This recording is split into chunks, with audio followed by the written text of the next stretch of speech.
ঘুমোবো আমি, ঘুমোবে তুমি, গল্প শোনাবে ঘুম পুরি, হালকা আলো, চোখ বন্ধ, চলো একটা গল্প শুনি। রাতের গল্প বাংলায়। আজকের গল্প 4টি প্রশ্ন। সে অনেকদিন আগের কথা। এক দেশে ছিলেন এক রাজা। তিনি ছিলেন প্রচুর শক্তিশালী, অত্যন্ত ভালো মানুষ ছিলেন তিনি। কিন্তু তার দেশে নিয়ম ছিল প্রচুর কড়া। কোনো রকম সমালোচনা তিনি সহ্য করতে পারতেন না। প্রজাদের উপকার করতেন, কিন্তু তার এক বদগুণ ছিল। তিনি হঠাৎ হঠাৎ প্রশ্ন করতেন, আর সেই প্রশ্নের উত্তর যদি কেউ দিতে না পারত, তাকে তিনি কড়া শাস্তি দিতেন। এমনই একদিন রাজার সাথে কোনো বিষয়ে মন্ত্রীর কথা হচ্ছিল। হঠাৎ করে কথা কাটাকাটি হতে মন্ত্রীর ওপর রাজা অত্যন্ত ক্রুদ্ধ হয়ে যান। মন্ত্রীকে তিনি বলেন, আজ থেকে মাত্র 1 মাস, তারপরই আপনার গর্দান যাবে। মন্ত্রী তো অত্যন্ত আতঙ্কিত হয়ে উঠলেন।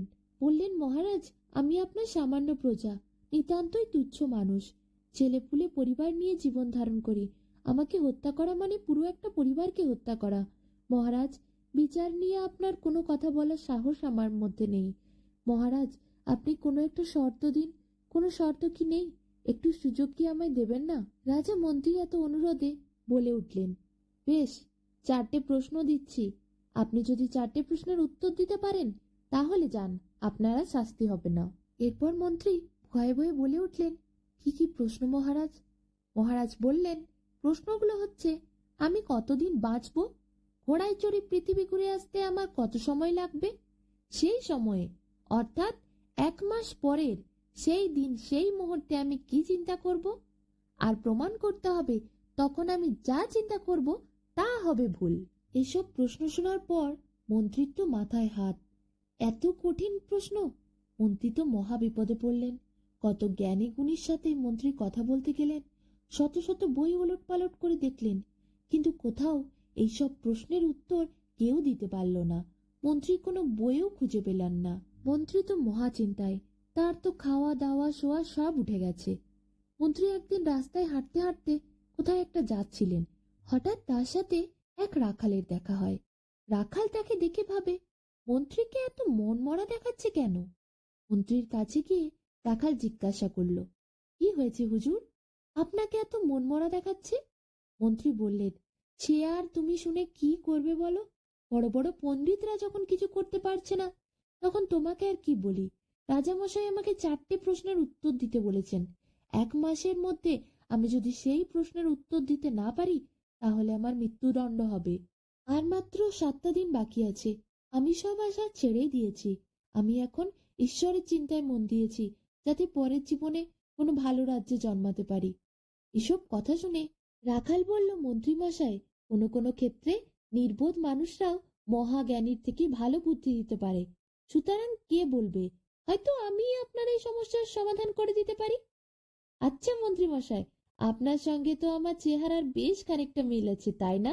একটা মতলব আমার ইতিমধ্যেই মাথায় চলে এসেছে।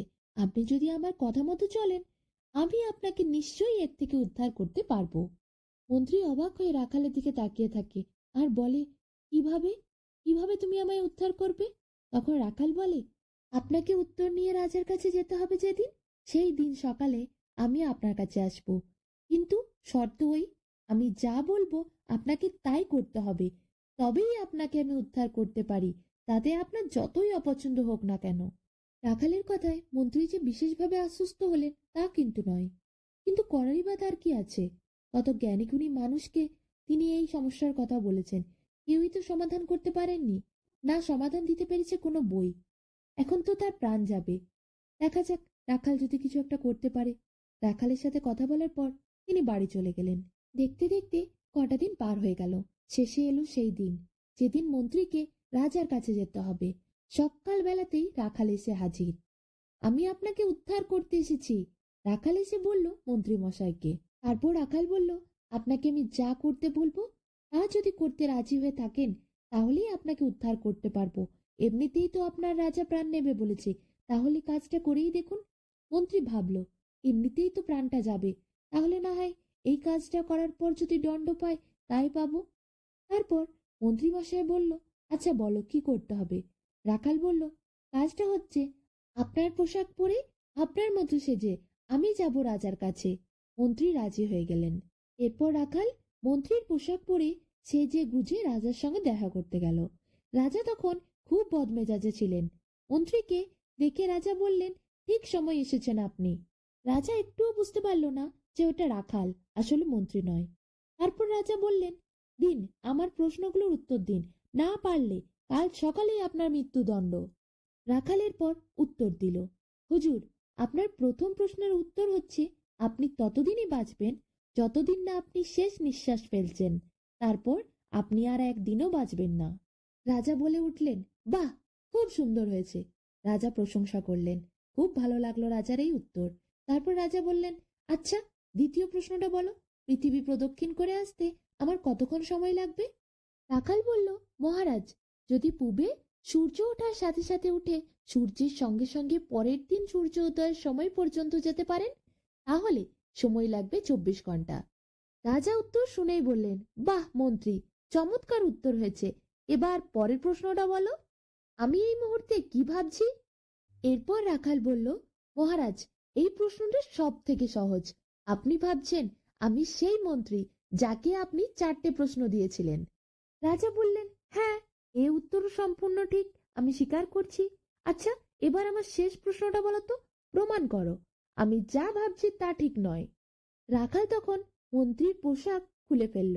রাখাল মন্ত্রীর বেশে আসার সময় রাখালের পোশাকের ওপর মন্ত্রীর পোশাকটা পরে নিয়েছিল, তাই এখানে রাজদরবারে মন্ত্রীর পোশাকটা খুলে ফেলতেই সে রাখালের পোশাকে সবার সামনে উপস্থিত হলো।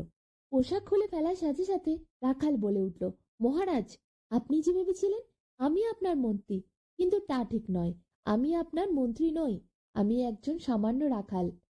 আপনি এই মুহূর্তে যা ভাবছেন সেটা ভুল। আপনাকে প্রতারণা করার জন্য আমি আপনার কাছে ক্ষমা চাইছি, কিন্তু এটা প্রমাণিত হলো যে আপনি এই মুহূর্তে যা ভেবেছিলেন সেটা ভুল। আপনি আমায় মন্ত্রী ভেবেছিলেন, কিন্তু আমি মন্ত্রী নই, আমি একজন সামান্য রাখাল। রাখালের এত বুদ্ধি দেখে রাজা তো অবাক। এত বড় বড় জ্ঞানীগুণী পণ্ডিতরা রাজার যে 4টি প্রশ্নের উত্তর দিতে পারেননি, এই রাখাল তা দিয়ে দিল কত সহজেই। রাখালের বুদ্ধি দেখে রাজা সত্যি খুবই আনন্দিত হলেন। এরপর রাজা মন্ত্রীমশাইকে ক্ষমা করে দিলেন। আর কোনো শাস্তি হলো না মন্ত্রীর, প্রাণে বেঁচে গেলেন মন্ত্রী। অন্যদিকে রাখাল, তাকে প্রচুর ধনরত্ন উপহার দিলেন রাজা, তার সাথে সাথে তার রাজসভায় দিলেন বিশেষ স্থান। এইভাবেই সামান্য রাখাল যেমন একদিকে মন্ত্রীকে উদ্ধার করলো, মৃত্যুদণ্ডের হাত থেকে মন্ত্রীকে বাঁচালো, সেরকমই রাজা 4টি প্রশ্নের উত্তর দিয়ে সে দেখিয়ে দিল সামান্য মানুষও বড় বড় কাজ করতে পারে, যা কখনো কখনো কোনো পণ্ডিত করে উঠতে পারে না।